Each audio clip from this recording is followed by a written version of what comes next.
lagi dengan saya, Debbie dari Ayo Ma. Apa kabar? Tidak terasa ya, sudah 1 tahun lebih anak-anak kita bersekolah di rumah. Pada tahun ajaran baru nanti, dikabarkan mereka akan mulai bersekolah secara offline lagi. Untuk itu saya deg-deg juga ya. Di sisi lain, saya senang mereka akan mulai bersekolah secara normal lagi. Tapi saya khawatir juga apakah mereka aman saat mereka mulai bersekolah nanti. Tentu saja kita tidak dapat memastikan 100% mereka akan aman dan tidak tertular saat mereka mulai bersekolah lagi. Namun kita dapat mempersiapkan daya tahan tubuh anak yang sebaik mungkin untuk mempersiapkan mereka kembali ke sekolah. Lalu apa saja yang perlu dipersiapkan? Yang pertama, persiapkan imunitas anak sedini mungkin.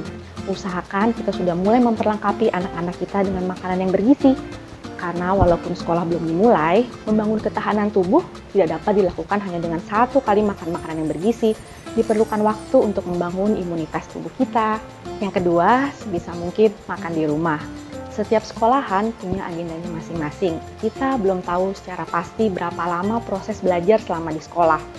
Namun dengan adanya pandemi, usahakan agar anak-anak kita tidak jajan atau makan bersama teman-temannya. Pastikan anak-anak kita sudah sarapan yang cukup dan bergizi di pagi hari agar mereka dapat bertahan sampai waktunya pulang sekolah nanti. Makanan yang berserat tinggi dan yang berprotein lebih membuat rasa kenyang tahan lama daripada makanan yang bersifat karbohidrat murni. Lalu yang ketiga, apa saja yang perlu dipersiapkan ketika anak-anak kita kembali bersekolah? Yang pertama, bawa botol minum dengan kebutuhan minum yang cukup untuk anak-anak kita agar mereka tidak terdehidrasi. Usahakan membawa air putih ya, jangan minuman yang manis, seperti teh manis, air sirup, apalagi soda. Lalu yang kedua, apabila sekolah panjang hingga sore hari, usahakan agar kita menyiapkan bekal yang bernutrisi. Komponen gizi yang seimbang dan lengkap seperti protein, karbohidrat, lemak baik, vitamin, dan mineral. Menyiapkan makanan yang bernutrisi untuk anak-anak kita itu PR banget ya. Harus bangun pagi, harus menyiapkan menu. Saya sendiri tidak dapat mempersiapkan semuanya itu 100%. Kadang-kadang saat sudah terlalu lelah, maka yang menjadi bekal adalah makan lebih dari makan malam sehari sebelumnya. Atau kita bisa membuat yang simpel seperti nasi goreng. Namun usahakan jangan membawakan bekal seperti biskuit dan susu atau biskuit dan sereal saja ya. Karena anak-anak kita berharga dan mereka berhak mendapatkan yang terbaik dari kita. Lalu yang ketiga, membawa alat makan sendiri. Karena kalaupun anak-anak kita sampai dalam kondisi harus memakan dari makanan di kantin atau makanan yang disediakan sekolah, mereka tidak perlu berbagi alat-alat makan dengan yang lain untuk menghindari penyebaran virus ini. Yang keempat, ingatkan anak-anak kita selalu akan protokol kesehatan. Karena anak-anak adalah anak-anak. Begitu mereka bertemu, apalagi setelah sekian lama tidak bertemu, mereka akan langsung bermain bersama dan melupakan semua protokol kesehatan yang telah kita ajarkan.